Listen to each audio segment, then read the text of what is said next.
අපි ඔක්කොම ඉංග්‍රීසි ඉගෙන ගන්න පටන් ගද්දිම මුලින්ම ඕක පටන් ගන්නෙ කොහොමද? ඇක්ටිව් වොයිස් ටික ඉගෙනගෙන.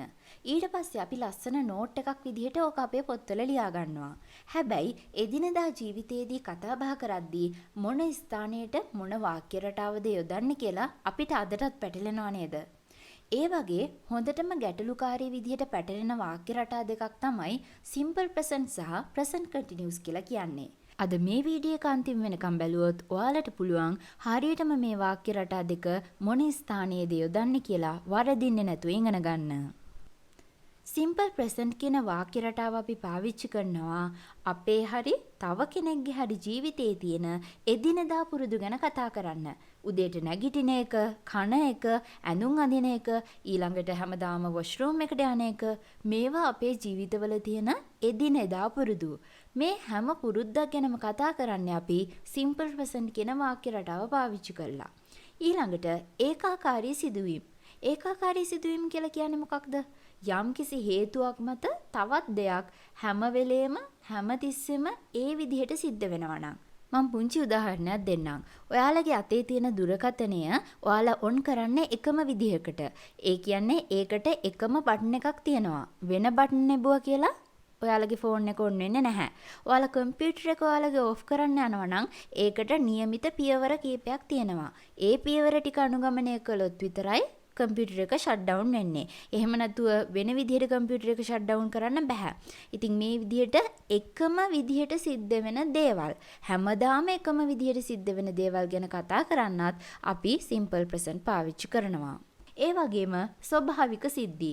ඒ කියන්නේ උදේට ඉර පායන එක, හවසට ඉර බහින එක, පෘථුවිය භ්‍රමණය වෙන එක, මෙන්න මේවා ස්වභාවික සිද්ධි. මෙන්න මේ අවස්ථා තුන ගැන කතා කරද්දී අනිවාර්යයෙන්ම අපි පාවිච්චි කරන්නේ සිම්පල් ප්‍රසන්ට් කියන වාක්‍ය රටාව විතරයි. හැබැයි ප්‍රසන්ට් කන්ටිනියුස් අපි පාවිච්චි කරන්නේ වෙනම අවස්ථා දෙකක් සඳහා. මේ මොහොතේ ඔයා මොනවා හරි දෙයක් කර කර ඉන්නවා කියලා හිතන්නකෝ. දැන් මම ඔයාලට උගන්වනවා. ඒක මම මේ මොහොතේ කරන මගේ වැඩේ. ඔයාලා මට සමන් දීගෙන ඉන්නවා. ඒක ඔයාලා මේ මොහොතේ ඔයාලගේ කරන වැඩේ. එතකොට මේ මොහොතේ මේ මිනිත්තුවේ මේ තප්පරේ ඔයා කරන දෙයක්. එහෙම නැත්නම් තව කෙනෙක් කරන දෙයක් ගැන කතා කරනවා නම් ප්‍රසන්ට් කන්ටිනියුස් පාවිච්චි කරනවා. ඒ වගේම මේ දවස්වල අපි කරන දේවල් ගැන කතා කරන්න. මේ දවස්වල මම ඉංග්‍රීසි කෝස් එකක් ෆලෝ කරනවා. එහෙම නැත්නම් මේ දවස්වල මම ඩාන්සින් ප්‍රැක්ටිස් යනවා. මෙන්න මේ වගේ මේ දවස්වල කරන දේවල් ගැන කතා කරන්නත් ප්‍රසන්ට් කන්ටිනියුස් තමයි අපි පාවිච්චි කරන්නේ. අපි දැන් බලමු සිම්පල් ප්‍රසන්ට් කියන වාක්‍ය රටාව නිර්මාණය කරන්නේ කොහොමද කියලා. මේක හරිම ලේසි වැඩක්. මේ වාක්‍ය රටාව නිර්මාණය කරන්න අපිට ඕනේ ක්‍රියාවකුයි ක්‍රියාව කරන පුද්ගලයයි විතරයි. ක්‍රියාව කරන පුද්ගලයාට අපි ඉංග්‍රීසියෙන් කියනවා සබ්ජෙක්ට් එක කියලා. ක්‍රියාවට අපි ඉංග්‍රීසියෙන් කියනවා verb එක කියලා. දැන් බලන්න ඔයා නිර්මාණය කරන වාක්‍යයේ I, we, you, they කියලා වචනයක් තිබ්බොත්, ඒ කියන්නේ මේ සබ්ජෙක්ට් එකක් තිබ්බොත් ඔයාට පුළුවන් ඒකත් එක්ක ඕනෙම ඉංග්‍රීසි ක්‍රියාපදයක් එකතු කරන්න.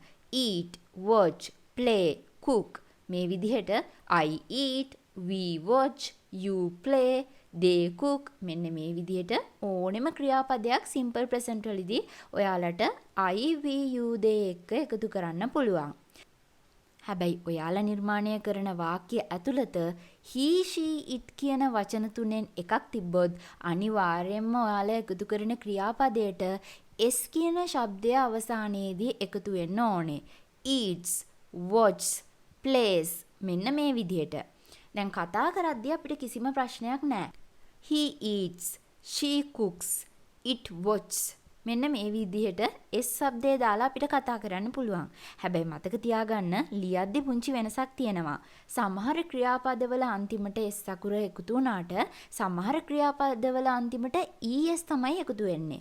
සමහරත් ක්‍රියාපදවල අන්තිමට IES තමයි එකතු වෙන්නේ. හැබැයි කතා කරද්දී කිසිම ප්‍රශ්නයක් නැහැ. ඔයාලා එකතු කරන ක්‍රියාපදයේ අන්තිමට S ශබ්දය ඉස්මතු වෙන විදිහට ඔයාලට කතා කරන්න පුළුවන්. දැන් චුට්ටක් බලන්නකො මේ උදාහරණ ටික. සිම්පල් ප්‍රසන්ට් වල පළවෙනි උදාහරණය. I eat rice every day. මම හැමදාම බත් කනවා. I eat සබ්ජෙක්ට් එක තියෙනවා, verb එක තියෙනවා.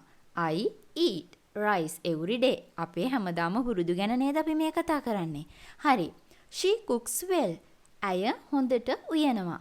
දැන් මම මෙතනට S form එකක් දාලා තියෙන්නේ ඇයි? he she it එක අනිවාර්යෙන් අපි verb එක නිර්මාණය කරද්දී S අකුරක් ශබ්ද වෙන විදිහට තමයි කතා කරන්නේ. She cooks well.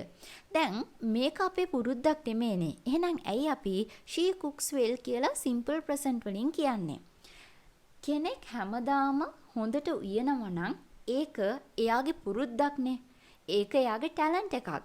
ඉතින් හැමදාම එකම විදිහට හොඳට උයනවා කියන්නේ එක්තරා විදිහකට බැලුවාම ඒක එයාගේ පුරුද්දක්. එහෙනම් මෙතනදිත් අපි ඒ ගැන කතා කරන්න simple present තමයි පාවිච්චි කරන්නේ.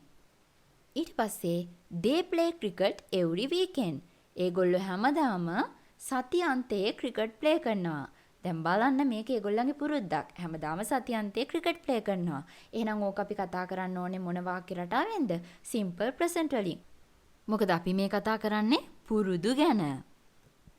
ඊළඟට ඒකාකාරී සිදුවීම්. it works. he she it එක ක්‍රියාපදයට s form එකක් එකතු වෙන්න ඕනේ නිසා works කියලා පාවිච්චි කරා.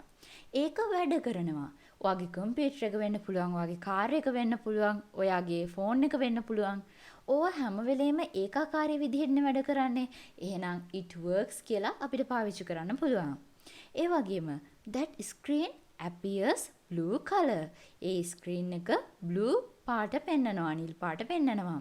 appear කියලා කියන්නේ පෙන්눔 කරනවා කියන අර්ථය. ඔයා කම්පියුටර් එක ඔන් කරපු ගමන් පෙන්වන්නේ නිල් පාට ස්ක්‍රීන් එකක් කියලා හිතන්නකෝ.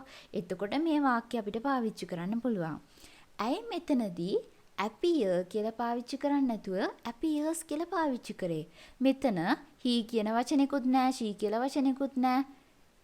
එහෙනම් ඇයි S form එකක් එකතු කරලා තියෙන්නේ? මෙතන that screen කියලා කියද්දී it කියන form එක ඇතුලේ හැංගිලා තියෙනවා. that screen කියලා කියන්නේ ඒ screen එක. එතකොට it කියන අර්ථය නේද මේකෙන් ඉස්මතු වෙන්නේ. ඒක කියන අර්ථයෙන් ඉස්මතු වෙන්නේ. ඒක නිසා අපි appears කියලා තමයි පාවිච්චි කරන්නේ. ඊළඟට sunrises ඉර පායනවා. our earth rotates. අපේ පෘථුවිය කැරකෙනවා. මේවා ස්වභාවික සිද්ධි. මේවා ගැන කතා කරද්දිත් අපි බලන්න ක්‍රියාපදයට SES ෆෝම් එකතු කරලා තියෙනවනේ. ඒකට හේතුව මොකක්ද? ඉර කියලා ගත්තාම ඒකේ ඇතුළෙත් it කියන අර්ථය හැංගිලා තියෙනවා. our earth කියලා ගත්තාම ඒකේ ඇතුළෙත් it කියන අර්ථය හැංගිලා තියෙනවා. ඕක නිසා තමයි අපි ක්‍රියාපදයට S ෆෝම් එකක් එකතු කරලා තියෙන්නේ. මොකද he she it කියන වචන තුන ඔයාගේ වාක්‍යයේ එනවනම් ඔයා නිර්මාණය කරන්නේ simple present කියන වාක්‍ය රටාව නම් අනිවාර්යෙන් ක්‍රියාපදයට ඔයාට S form එකක් එකතු කරන්නම සිද්ධ වෙනවා. දැන් අපි simple present කියන වාක්‍ය රටාව ඇතුළත පුරුදු ගැන කතා කරා, ඒකාකාරී සිදුවීම් ගැන කතා කරා, ඒ වගේම ස්වභාවික සිද්ධි ගැන කතා කරා. ඊළඟට අපි බලමු present continuous කියන වාක්‍ය රටාව. මතක තියාගන්න present continuous වාක්‍ය රටාව අපි නිර්මාණය කරද්දී ඔයාගේ වාක්‍ය ඇතුළත I කියලා වචනයක් තිබ්බොත් හැම වෙලේම am කියන වචනය එන්නම ඕනේ. ඔයා නිර්මාණය කරන වාක්‍ය ඇතුළත we, you, they කියන වචන තුනෙන් එකක් තිබ්බොත් ආ කියන වචනය එකතු වෙන්නම ඕනේ. he, she, it කියන වචන තුනෙන් එකක් තිබ්බොත් is කියන වචනය එකතු වෙන්නම ඕනේ. දැන් කලින් නම් simple present වලදී අපි ක්‍රියාපදයේ නිකම්ම වාක්‍යයට එකතු කරානේ. හැබැයි present continuous වලදී ක්‍රියාපදය අපි වාක්‍යයට එකතු කරද්දී ing එකතු කරලා තමයි එකතු කරන්න ඕනේ. ඒ කියන්නේ eat කියලා කිව්වොත් ing form එක එකතු කරලා eating කියලා කියනවා. cook කිව්වොත් ing form එක එකතු කරලා cooking කියලා කිව්වා. අපි පොඩ්ඩක් උදාහරණ වාක්‍ය බලමු. She is working now. ඇය දැන් වැඩ කර කර ඉන්නවා. දැන් අපි present continuous වලදී කතා කරන්නේ මොනවද? මේ මොහොතේ වෙන සිද්ධි ගැනයි, මේ දවස්වල වෙන සිද්ධි ගැනයිනේ. එතකොට මේ මොහොතේ වෙන සිද්ධි ගැන තමයි අපි මෙතනදී කතා කරන්නේ. she එක අපි එකතු කරනවා අනිවාර්යෙන් is කියන form එක. she is. work කියන්නේ වැඩ කරනවානේ. හැබැයි present continuous වලදී work කියලා කියන්න බෑ. ing එකතු කරලා working තමයි කියන්න ඕනේ. එහෙනම් she is working. now කියලා කියන්නේ දැන්. they are playing in playground. ඒගොල්ලෝ ප්ලේග්‍රවුන්ඩ් එකේ පිට්ටනියේ සෙල්ලම් කරනවා. they are ඔවුන් they එක්ක ආ ෆෝම් එක අපි එකතු කරන්නම ඕනේ. play කියලා කිව්වොත් සෙල්ලම් කරනවා. හැබැයි present continuous වලදී අපි කියන්නේ playing කියලා. they are playing in playground. තුන්වෙනි වාක්‍යය. I am watching a movie. මම මූවි එකක් බලනවා. I එක්ක මොන ෆෝම් එකද අපි එකතු කරන්නේ? am ෆෝම් එක. watch කියන්නේ බලනවා. I am watch කියලා කියන්න බෑනේ. present continuous වලදී I am watching කියලා තමයි කියන්නේ. a movie එකක්. හරිම ලේසි. මෙන්න මේ විදිහට මතක තියාගන්න. I කියලා આવොත් am දානවා. he she it කියලා આવොත් is දානවා. we you they කියලා આવොත් ආ කියලා දානවා. ක්‍රියාපදයට හැම වෙලෙම ing එකතු කරනවා. දැන් මේ හැමදේම මේ වෙලාවේ වෙන දේවල්. මේ දවස්වල වෙන දේවල් ගැන කතා කරන්නේ present continuous වලින්නේ. එහෙනම් බලන්න මේ උදාහරණ ටික. I am following an English course now. මම දැන් ඉංග්‍රීසි කෝස් එකක් ෆලෝ කරනවා.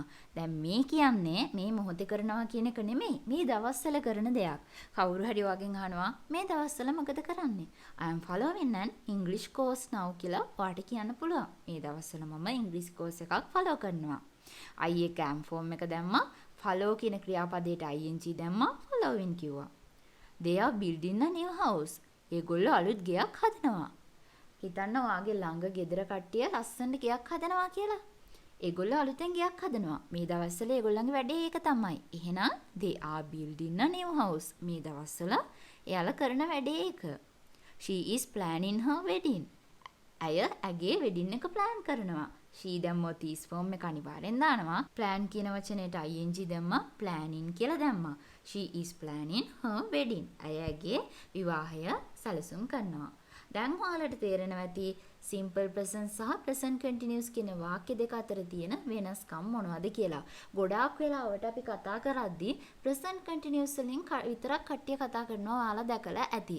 හැබැයි ඒක නිවැරදි නැහැ. simple present යොදන්න ඕන තැනදී අනිවාර්යයෙන්ම simple present පාවිච්චි කරන්න සිද්ධ වෙනවා.